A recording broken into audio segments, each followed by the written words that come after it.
یعنی رسول اعظم صلی اللہ تعالی وسلم کا وجود مسعود یہ تخلیق کائنات کی علت غائی ہے اور سبب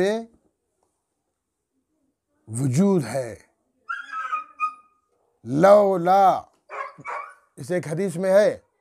لولاک لما خلقت الافلاک، یعنی حدیث قدسی میں ہے کہ میرے پیغمبر اگر آپ کا وجود مقصود نہ ہوتا، آپ کو مبعوث کرنا، آپ کو نبوت دے کے بھیجنا دنیا کی رہنمائی اور ہدایت کے لیے آپ کو لانا مقصود نہ ہوتا، لولاک آپ کو لانا مقصود نہ ہوتا تو لما خلقت الافلاک، میں یہ سارے افلاک نہ بناتا، یہ 14 طبق نہ بناتا، یہ زمینیں اور یہ آسمان نہ بناتا، یہ چاند سورج، یہ پہاڑ، یہ سمندر، یہ کائنات نہ بناتا۔ سبحان اللہ، یہی تو وجود ہے،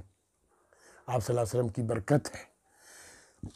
آپ صلی اللہ علیہ وسلم کی وجہ سے یہ سب کچھ کر دیا گیا۔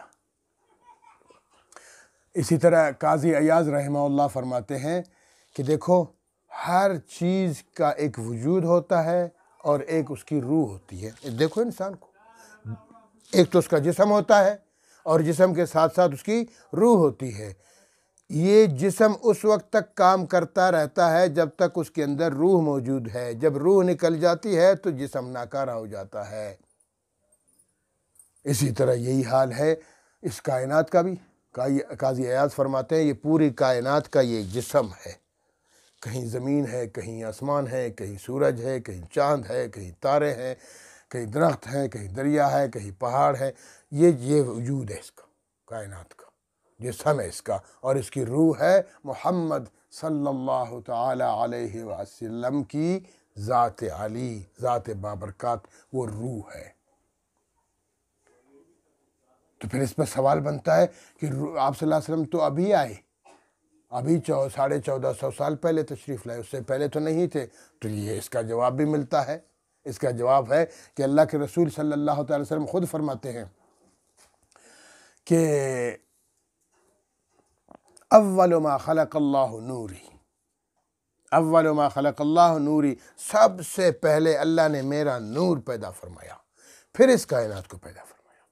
زمینوں کو بعد میں پیدا فرمایا، آسمانوں کو بعد میں پیدا فرمایا، سورج چاند کو بعد میں پیدا فرمایا۔ اول ما خلق اللہ نوری، سب سے پہلے اللہ نے میرا نور پیدا فرمایا۔ اور دوسری حدیث میں ہے کہ وَكُنْتُ نَبِيًّا وَآدَمُ فِي طِينَتِهِ،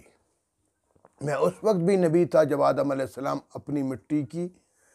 اس میں حالت میں تھے، اس وقت تک انسان نہیں بنے تھے، مٹی کی حالت میں تھے، میں اس وقت بھی نبی تھا صلی اللہ علیہ وسلم۔ تو جب سے کائنات بنی ہے آپ کی نبوت اس وقت سے ہے صلی اللہ علیہ وسلم۔ تو گویا یہ اس کائنات کی روح آپ صلی اللہ علیہ وسلم کی ذات عالیہ ہے۔